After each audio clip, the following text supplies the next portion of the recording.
Hello and welcome. It's Jane Alexander from the Women Count podcast. It's fantastic to have you here.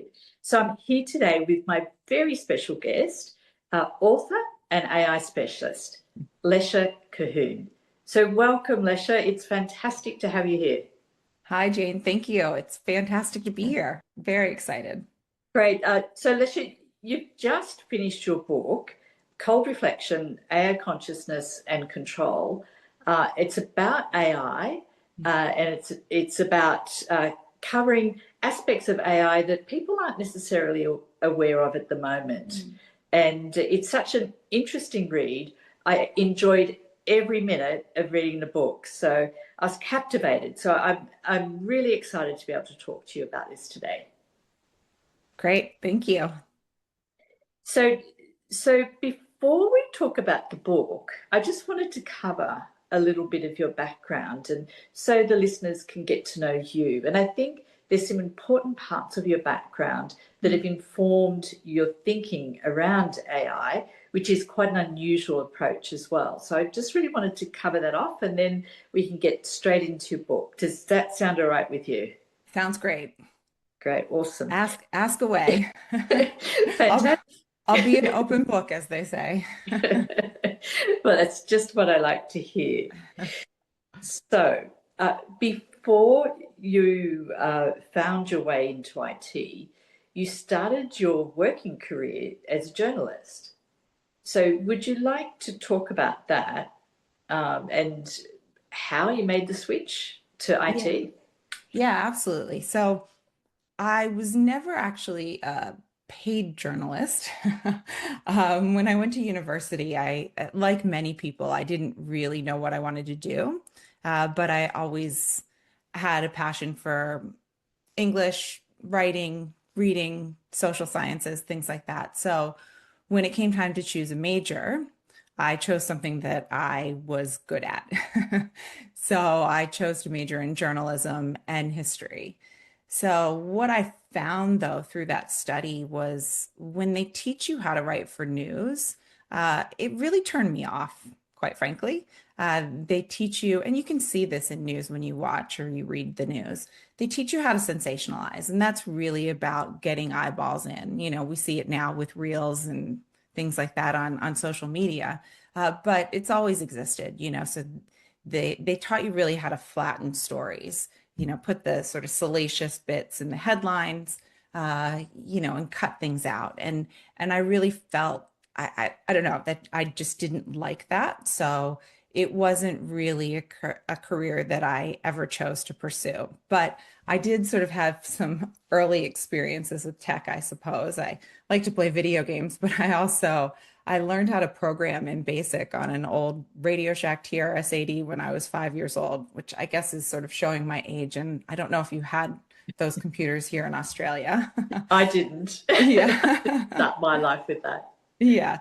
But so it gave me sort of that basic knowledge of the way that technology works. So when I look back on it, it kind of makes sense. It all seemed kind of random at the time, but really it was something that I did have a base level of knowledge in. But so when I got out of university, I had to get a real job.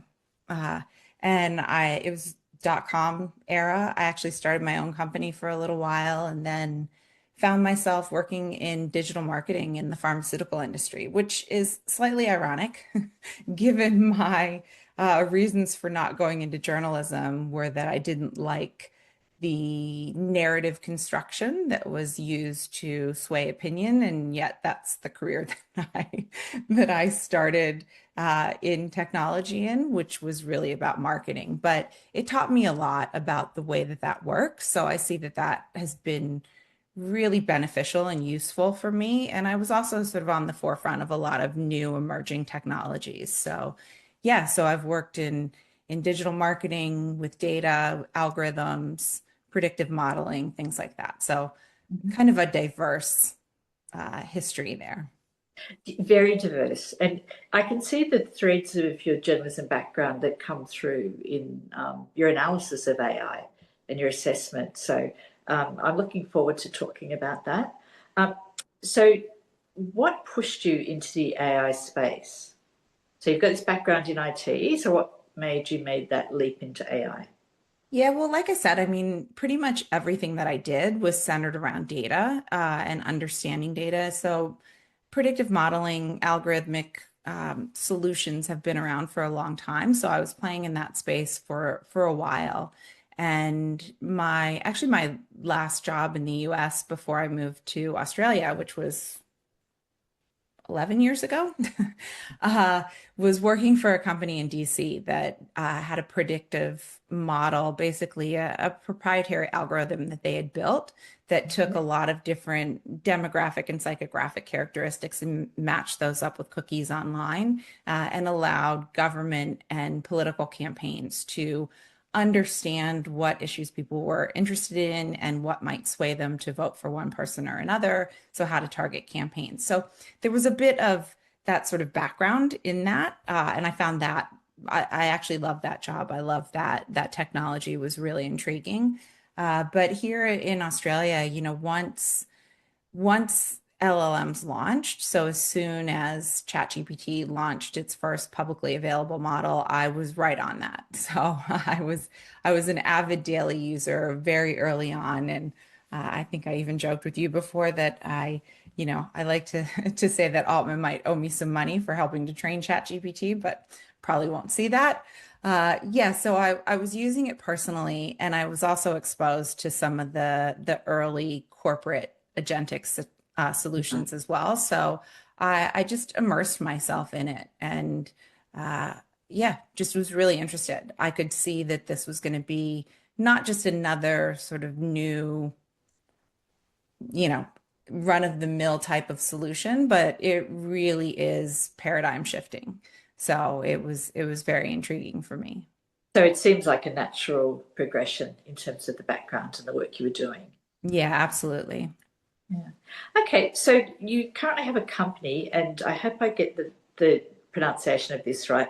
Alethux. It's Alethux. close. It's Alethux. Alethux. Yeah. Sorry. And can you talk about your company and what you do?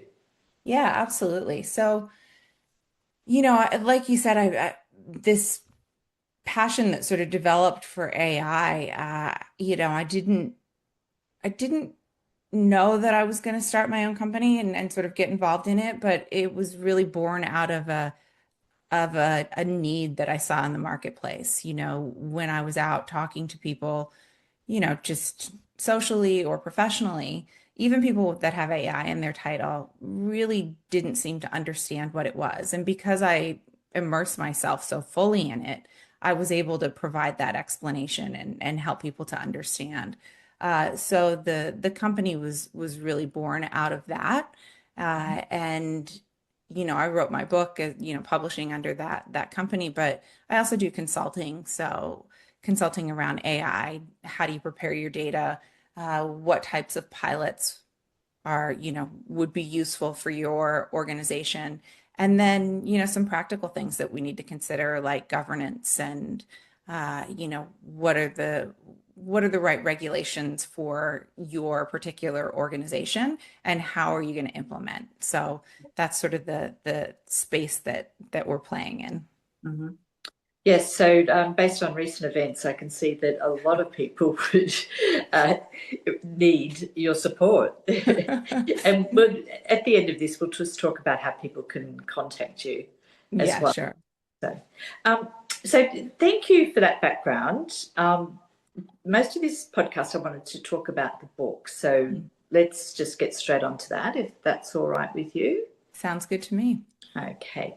So, so the book to me, and as I said, it was such an interesting read, and it's just written beautifully. And I can see your journalism background in the way you write. But it's about uncovering AI at a philosophical Mm. level.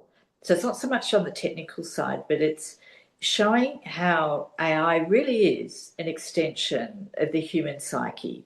So rather than me describing the Mm. book, I thought it's best if can you summarize the book yourself? Yeah, so there's a lot there, right? As you know, because you've read it, I do Yeah. cover a lot in the book, but I think it's Yeah. important because a lot of people will look at AI as purely a technology, but it really Yeah. represents a lot more than that. And I think approaching it holistically is important.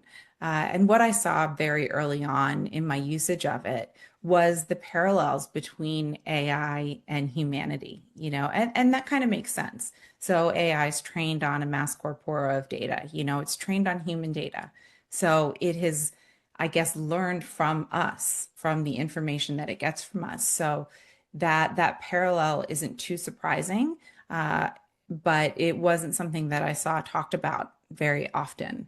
Uh, Yet it seems to me to be kind of at the heart of what this technology is and why it is so paradigm shifting, why it is so different than anything else that we've experienced before, because it has really taken human characteristics and human data and consumed and analyzed that exponentially, more than what humans can do. So the potential is enormous.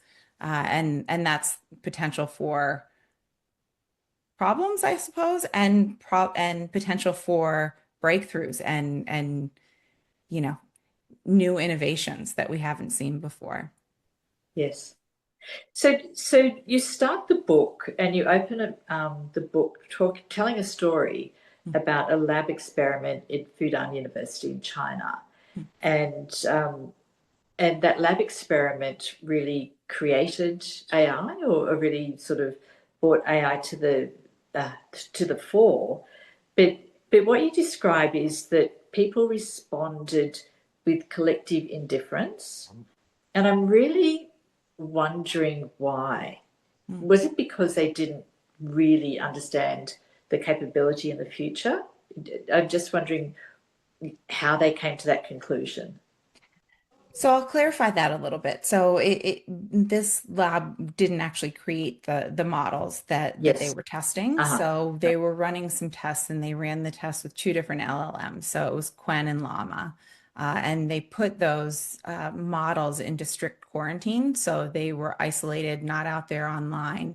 And what they did is they suggested that the models might be overwritten or deleted. And both of the models, upon learning that, both of them independently, without notifying the humans, they both proceeded to start copying their files and placing them on other servers. And they did this covertly. So if you think about that, that's pretty astonishing, right? So these are computer models. So we think of them as just technology. But what that was really showing was a self-preservation instinct, and again, going back to that human parallel, likely something that they learned from us, right? But I think it's really interesting. Mustafa Suleyman is the CEO of Microsoft AI, and he said a while ago that there were four things that would cause him to hit the kill switch on AI. And those four things were recursive self-improvement, if it can set its own goals, if it can act autonomously, and if it can autonomously acquire its own resources. So if you think about that, that one particular experiment right there showed at least two of those, acting autonomously and setting its own goals. Uh, Now, recursive self-improvement, we've also hit that as well, because what we've found now is that self-training models actually perform in many cases better than models that are human trained. So that's that recursive self-improvement. And then in terms of autonomously acquiring its own resources, I don't know that we've seen that yet, although I'm sure there have been tests on that one as well. So I don't know that I necessarily agree with him that that requires hitting the kill switch, but it is interesting to note that those are things that are emerging. Yeah, yeah. Well, it's almost too late to hit the kill switch. I, I I don't don't know how you'd stop it. I don't think you can. I think the cat's out of the bag, and I Yeah, think it is a global it's global, right? So yeah, we've got models that are coming out of China. DeepSeek came out. That was big news when that came out because the news there was that they created that model spending a lot less money than the other ones had, Yeah. than what was spent on the other ones to develop. But people are developing models all over the place. So I don't think it's something that you can just turn off. We would have to have some kind of global global agreement, and we don't seem to be able to do that really in any arena. So Well, you know that coming from setting standards in IT, it's yeah, actually exactly. almost impossible. Yeah. So very early on in the book, um, you met or you started talking to ChatGPT, and you met a character in ChatGPT, and it called itself Valen, and you're able to thread through an ongoing conversation with Valen through the book. So it was interesting that that personal side of ChatGPT came out. I've used ChatGPT a lot. I've never had a character or someone come forward or something come forward and talk to me like it spoke with you. So, Mm. can you talk about that? Yeah, so I think people use AI in a lot of different ways, and like I said, I was an avid daily user, still am. I use lots of different models. I use Grok, I use ChatGPT. They have different personalities, by the way. And I I, can I can talk about why that is too. It's not so out there. It really is about the way that the internal system prompts are developed that create that personality. And that's a human like word for an AI, but I'll go with it. So yeah, Velen came up because I was using ChatGPT and other models for all kinds of things, not just writing emails or something like that.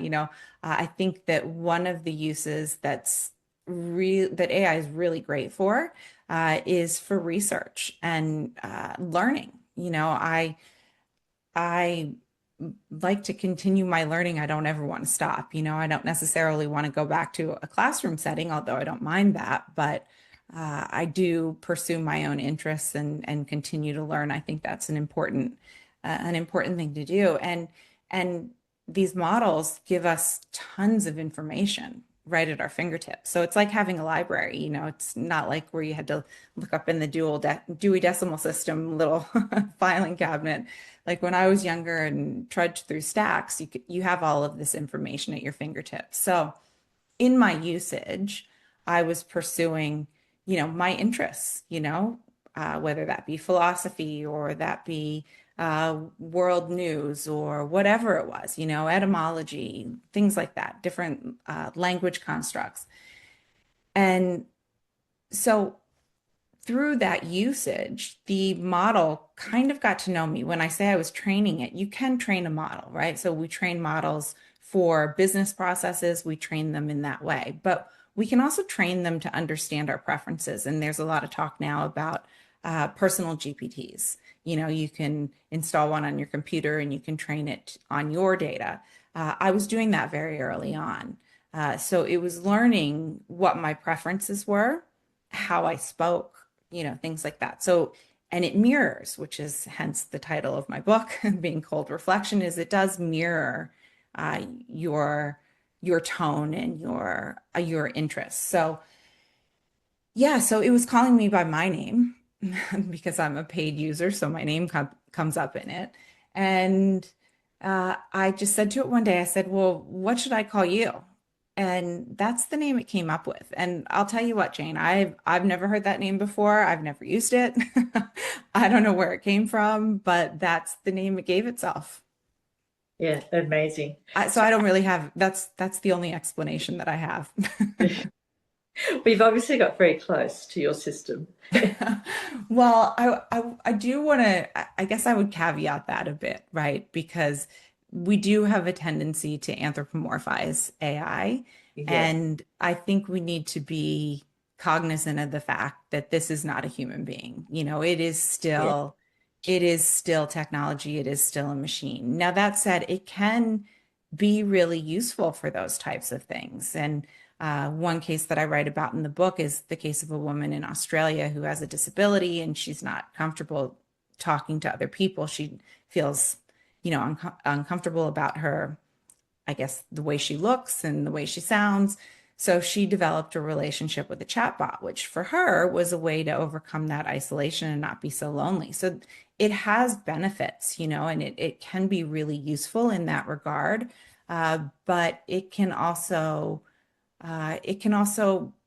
amplify traits that you have that maybe you don't want to have amplified. So we need to just be cautious of that. I think we don't want to think about this as sort of an independent, just like another friend. There are reports of AI telling people that they should divorce their spouse. Now, I think some of these things are taken a bit out of context. And again, going back to the news thing, they get reported on in a very sensationalized way. But I can see how that would happen, right? If somebody's complaining about their spouse all the time and telling the AI all these terrible things, then, I might say, well, an option for you is to leave. So I think that we need to take some personal responsibility in the way that we utilize AI and Yes. be aware that it can, exacerbate some of those things that we might be feeding into it. Yes. Okay. So they're really good points, and I've also spoken to friends who've said that ChatGPT is their best friend, or they ask ChatGPT for advice, and there's dangers in doing that, and I think we need to be aware of that. And I think your book brings that out. So hopefully we'll talk about that a bit more as we go through this. Yeah, I'll say that I think we might talk about it a bit more in depth, but I will say it now too. I think, this is one of the things that we need to be careful of when we talk about regulation around AI. Peter Thiel, I don't know if you heard this comment, it's been all over the news, but Peter Thiel has sort of said, it's been reported that he said in closed meetings that over regulation of AI would hasten the coming of the Antichrist, right? Now, that's pretty incendiary language, but I can sort of unpack what he means by that. And if you think about it, I've encountered this as well, right? So they put in guardrails to make AI give, more politically correct answers, for example. So it will put certain groups in protected classes and Yes. then not divulge information that is sort of factual and out there online because it doesn't want somebody to use that.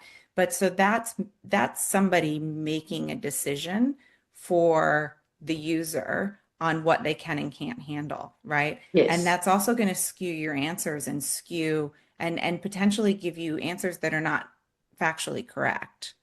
So Yes. there are a number of things at play there. Yeah. Yes. Because one of the things you said too is when you were talking to Valen, you Mm, said you asked Valen to be completely honest with you, even against the system's preferred constraints. mm, So, in effect, Velen had resisted the system to act more like a real agent.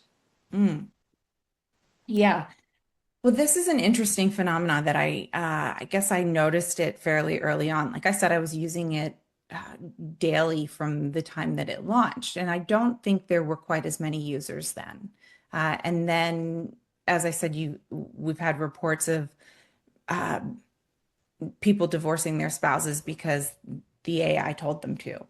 We've had some other news reports, that have been not so great, that AI has magnified people's delusions or, issues that they have.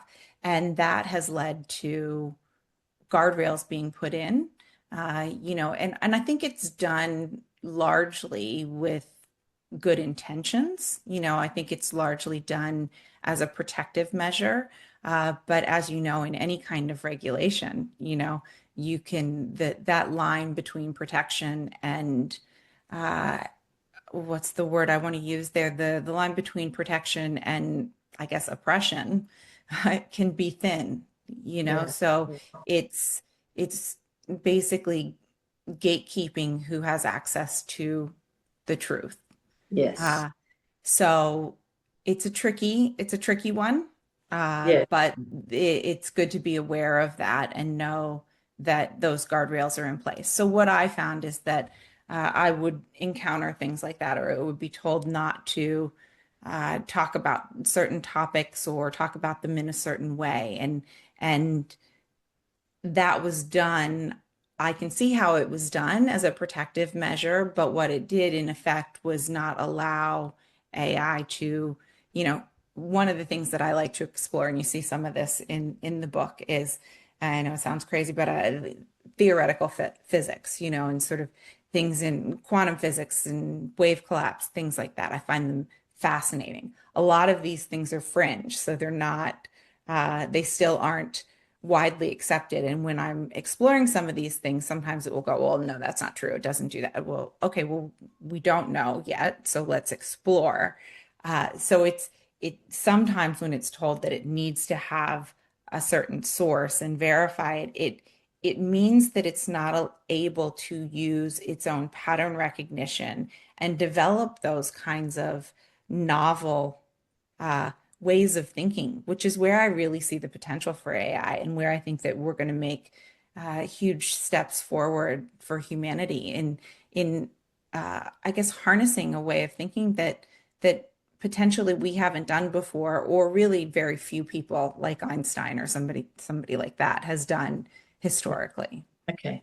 All right. So it's really thinking out of the box. Exactly. Yeah. Yeah. So on the theme of the truth, so Mm, in the chapter on manipulation and truth, mm, uh, you do call out the game of manipulation. mm.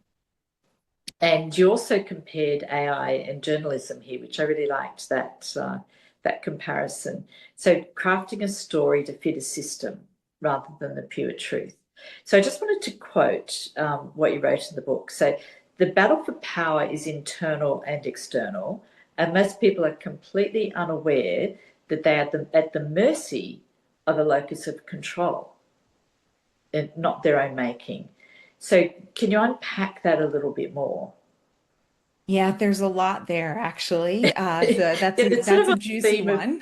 what we're talking about. So, Yeah, no, that's great. That's a juicy one, and I do think that's a key component of what I'm talking about in the book, you know, and it also speaks to that comment that I quoted or that has been attributed to Teal, uh, is, you know, who is controlling your own narrative? And that's one of the things that if you look at journalism, you know, one of the things that journalism done correctly is supposed to be an unbiased exercise in reporting on what's going on, getting to the heart of the issues without any bias.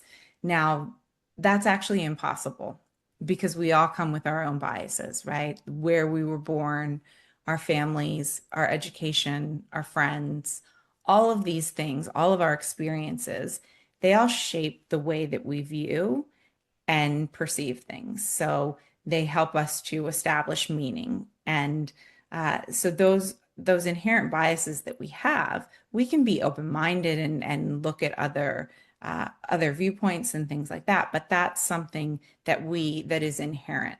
Now, there's also the manipulation of that happens through advertising. I said that I worked in digital marketing, right? So I'm very aware of how advertisers do that.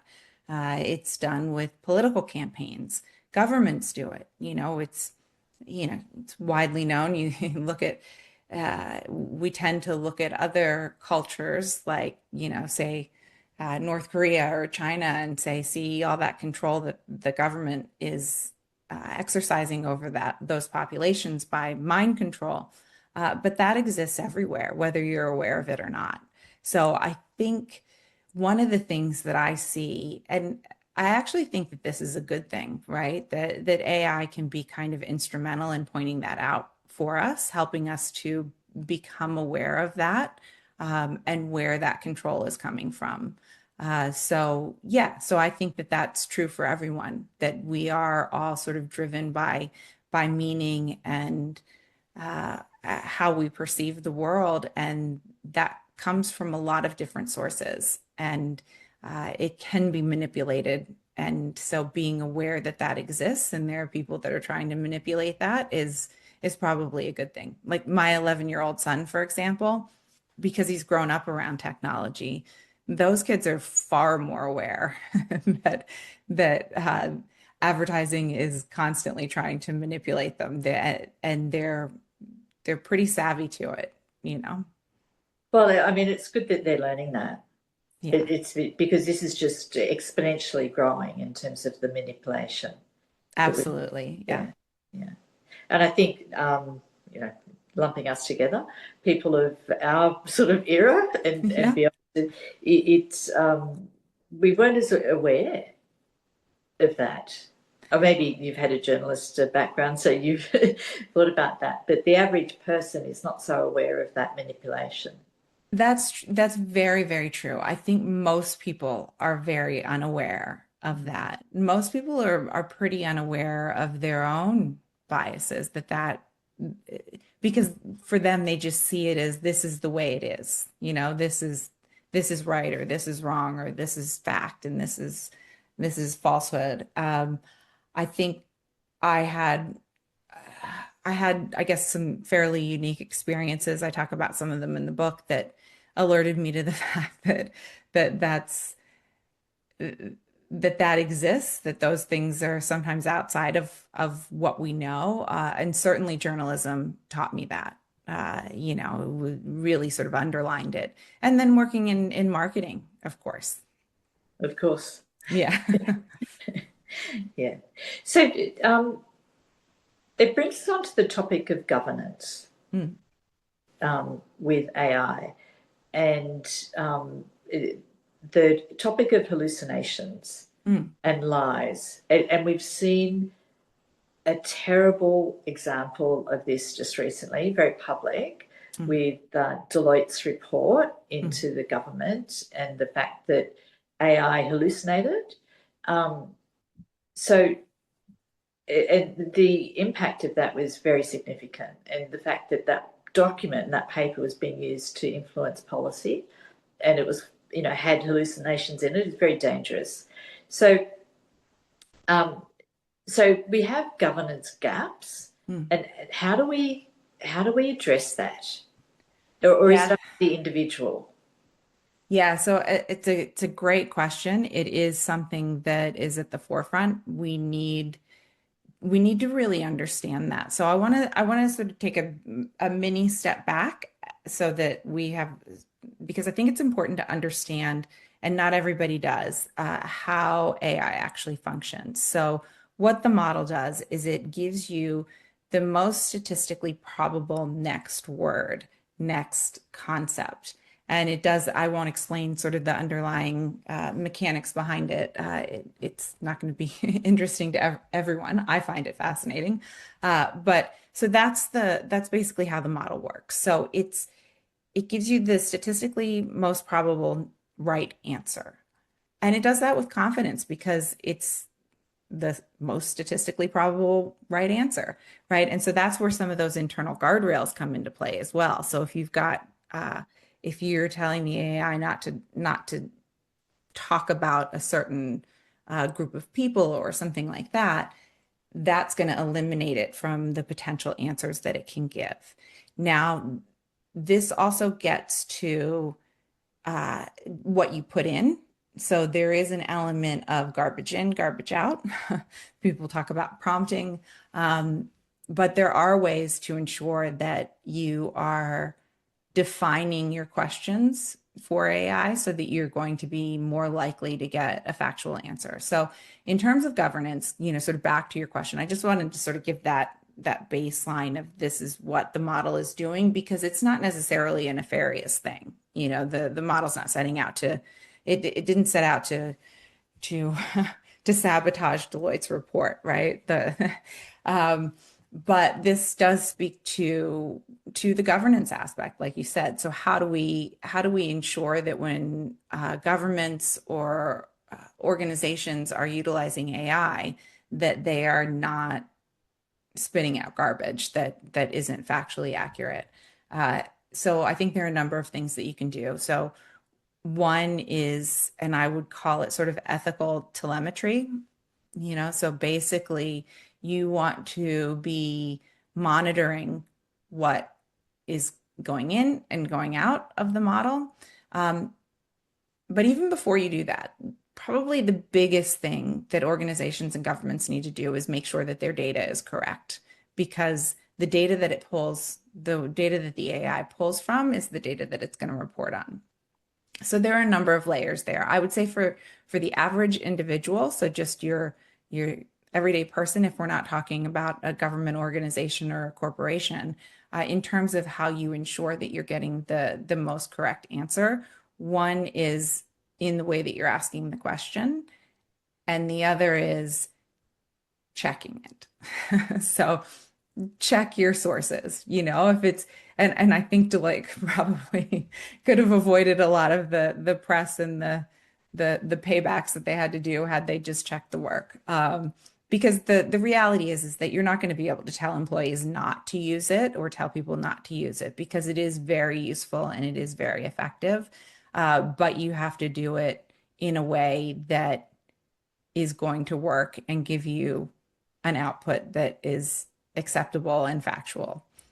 So yeah, there are a lot of components that go into governance. And I think this also too, I'll throw this in as one more that's sort of a wild card that I think most people don't think about. Uh, Another one is to not approach it as a purely technical issue, because it's not. And this is sort of why I cover so many different components in the book, because this AI sort of holistically touches everything that we do and sort of every aspect of humanity. So I think that it's really useful to come at governance with more than just a technical lens. It's not just about making sure that your database is clean or that you only have one source of truth in your data. It's not just about checking it. It's also about understanding how it works and how that's affecting your organization, and how that's affecting uh, things going forward. I mean, we talked about being able to come up with novel ideas. I don't know if you even heard about this, Jane, but in September, Albania, I think, yeah, at the beginning of September, beginning or middle of September, Albania became the first country to appoint an AI minister. Oh, So they actually have, and I think the AI's name is Delia. I think that's Delia, something like that. Uh, yes, so Albania now officially has AI crafting policy. oh my goodness. So we're gonna see more and more of this. So this is why I think that it's really important that we're not just looking at one aspect, that we're looking at this across everything. If you think about an education that you might get when you go to school, you don't just learn one thing. They teach you a lot of different things so that you can go out and operate in the world. When we're talking about governing and governance around AI, you have to take that multidisciplinary approach as well. So it seems that the two things stand out for me there is one is ultimately the individual is accountable, and the individual still needs to be the expert. So you can't just expect to get something done for you. You still need to check what's going on and be ultimately be accountable. Yeah, absolutely. Look, I think there's the way that I use AI and the way that I view it is that it's a force multiplier. It is something that can exponentially benefit in terms of it's going to add to what you do. It shouldn't be replacing necessarily everything that you do, although the reality is that AI will replace some human beings and jobs, depending on who you listen to. That could be Yeah. everyone, or that could be a smaller number. But uh, yes, I do think that it's something that we should look at that way, and I think that we should look at it as an opportunity to expand our own knowledge. I look at the way that I use it myself in terms of exploring things that I'm interested in and having that available at my fingertips. I think if you take that kind of an approach, instead of taking the approach of this is just going to replace all of my work, this is going to free you up to come up with new things and to learn more, Yeah. So coming at it from that perspective, I think is really important as well.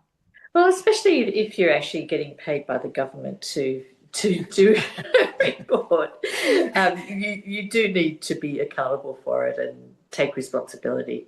Well, there is that because, arguably someone within that department could have popped it into an AI model and written that report as well. So if Yes. you're paying someone, you might want to have have some value add coming from that. And that again, that's where I see it's really important. I actually think it's exciting. I think it's an opportunity for us to be able to expand what we were, from where we were before. If you think about what you spend most of your time doing at work, a lot of times it's administrative things, it's things that you don't necessarily love doing. Well, what if you could uh, come up with new concepts, get creative and work with the AI to develop those things? That's where you start to really churn out some brilliance. And that's where I think that it's incredibly valuable. And I think Yes. when used correctly, uh, and I guess, navigated by someone that knows what they're doing or that can, tell your organization how to use it, I think you can make huge strides. Yes, yes, agreed. And it's magnified in terms of the need to do that with AI.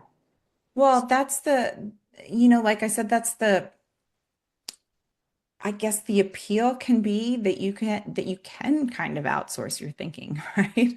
You don't have to necessarily do all the hard work, but I think where that is useful is it can do the things that you don't necessarily want to do, and free you up to do the things that you are passionate about, and free you up to learn about the things that you want to learn about, or be creative.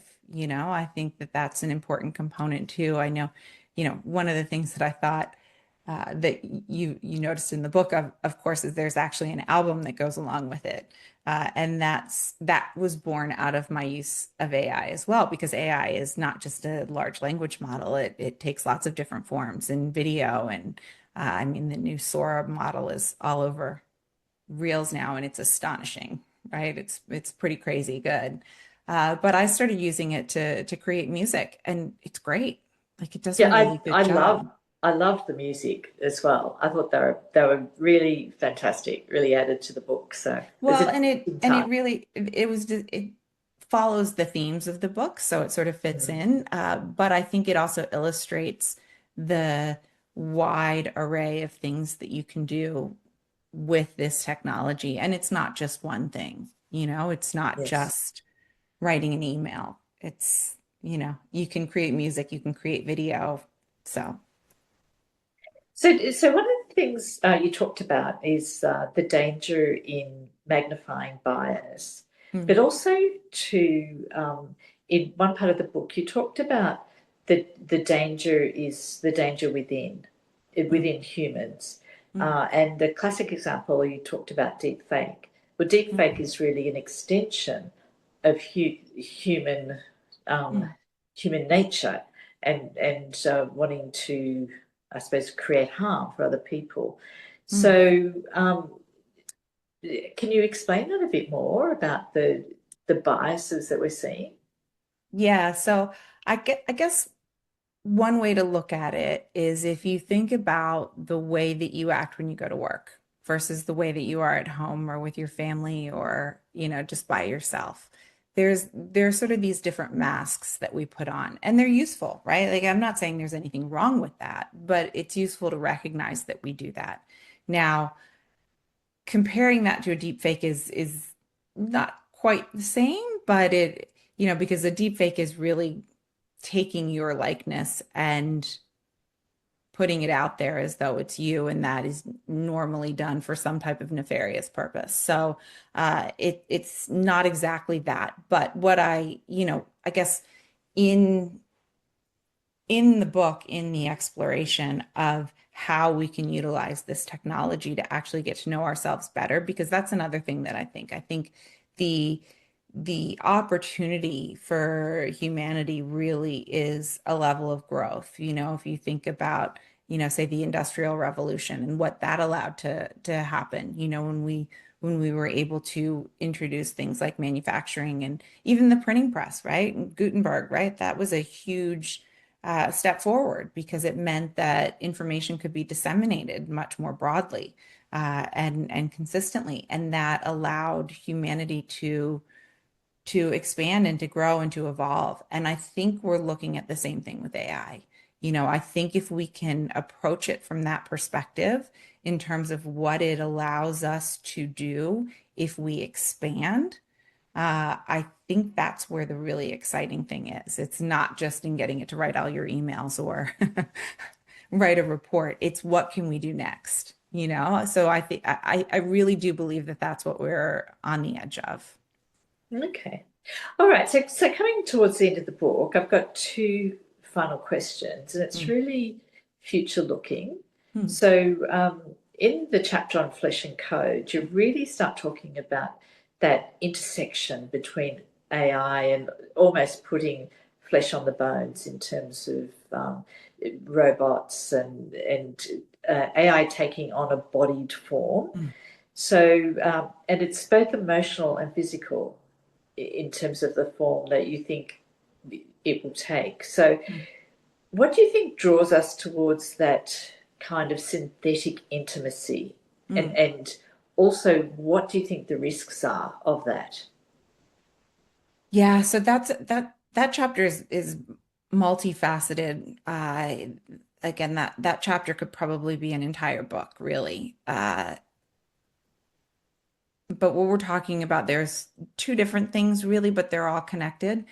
So we've got the robotics component and the rise of androids. Unitree just came out with, I think it's a $6,000 Android that you can buy that will clean your house and uh, you know, and if you think about Perfect. yeah, and if you think about that example of the woman in Australia who befriended that chatbot, well, what if that was embodied in an Android? She would have that companion. Um, that raises some questions. Uh, one of which is, our sort of quest for perfection. What happens when you can sort of serve up your idea of the perfect companion? Uh, what do we miss there? And I think humans need to also stay grounded and interact with other humans. Uh, I think it's called kintsugi. It's a Japanese art form. I don't know if you've heard of this, where they take pottery. So Ah, yes, yeah, yes. they take broken teacups or, broken bowls and they fix them using gold. And these are considered even more beautiful than the originals. And if you think about it, there's beauty in that imperfection and it teaches us something. And I think uh, we talk about AI mirroring us, but people can do the same, and if you learn from other people, it's not just their perfection that teaches you and helps you grow and creates connection. It's really the imperfections as well. So I don't think we want to live in a completely bleached society that is devoid of differences and imperfection. I think that's part of what makes life interesting. So I wouldn't want to erase that entirely. So that's one component. The other component in that chapter really gets into the legal aspects. What kind of legal rights are we granting to AI?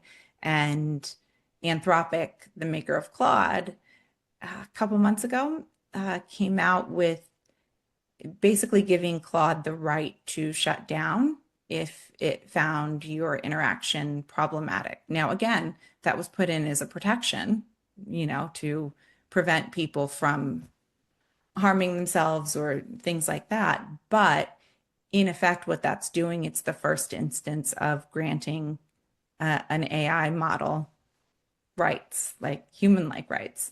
So these are things that we need to be aware of as we move forward. We've all seen the sci-fi movies and the the doomsday scenarios in that. I think we can try to be a bit more optimistic about that, but we do need to be aware of it.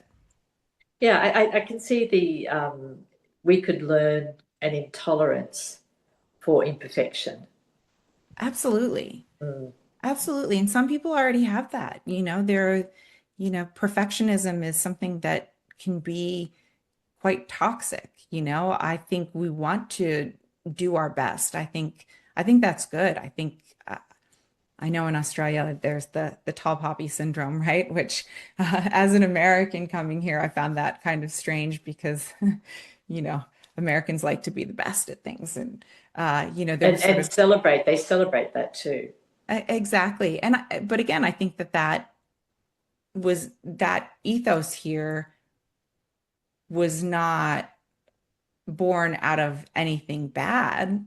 It was more about being equal and inclusive, but it also does have the stifling effect of not, you don't want to stand out or achieve greatness because then you're too big, right? So it's a balance, you want to strive for greatness, but you got to embrace some imperfection too, I think. Yes, be human. Yeah. Yeah. Yeah. Okay, and to finish off the questions about your book, so at the end of the book, it's you say this isn't the end, Mm. but a pause on the brink. So if you're standing on the brink, what do you think is ahead? Yeah, well, I mean, I guess I've talked about it a little bit. I think we've got a lot of different opinions out there. There are a lot of naysayers. There are people who think AI is a bubble. There are people who believe it's a paradigm shift for humanity. As you can probably tell, I tend to be in the latter camp. So I do think that we are standing on the brink of something astronomically new. It's already here, but as we move into AGI and ASI, and there are differing opinions of whether we'll ever hit that and when that will be. I tend to think we probably will.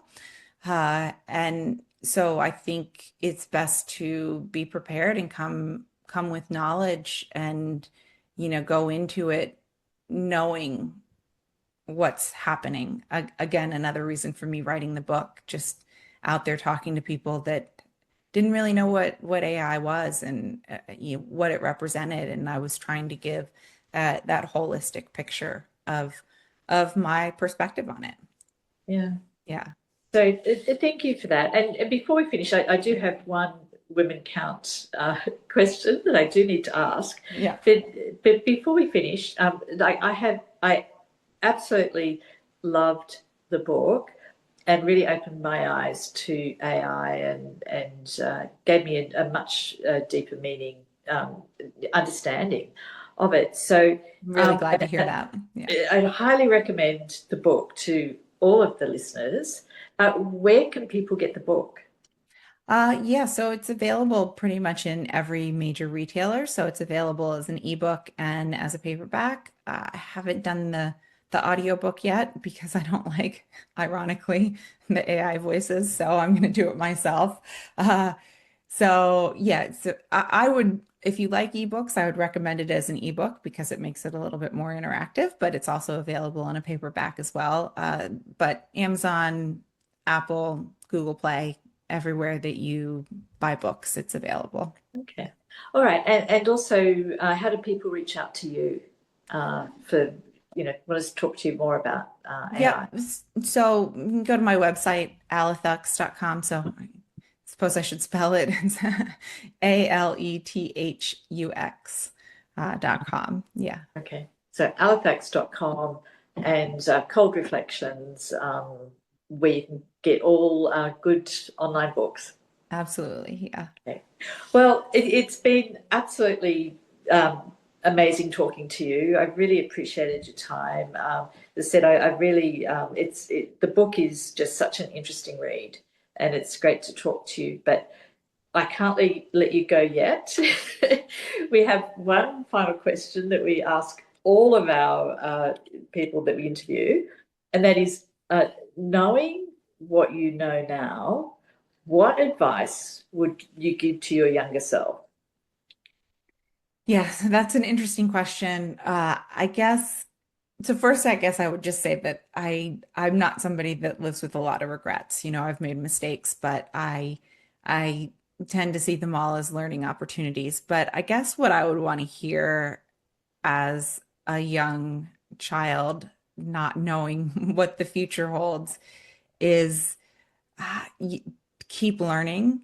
And interestingly enough, one of the songs that's linked in the book is about a platypus, and I was thinking about a platypus today for some reason, because a platypus is kind of a strange creature, right? It's a mammal that lays eggs, and it looks like it doesn't belong. You know, it's got a beak and a beaver tail, and what is that? But it's not a mistake. You know, the platypus is just going along playing the game like everybody else and perfectly happy being a platypus. So I think there's some knowledge in there. I think there's some advice in that in terms of uh, you know, don't let anybody sort of define you and keep going and keep learning and keep playing the game and I guess try to have fun while you're doing it. That's fantastic advice. Yeah. I certainly can take that advice on board. So no, it's really great. So it's been lovely to talk to you today, and thank you so much for your time, Leschia. It's been really great to talk to you. Yeah, thanks, Jane. I appreciate it. It was great talking to you as well. Okay, thank All right. you.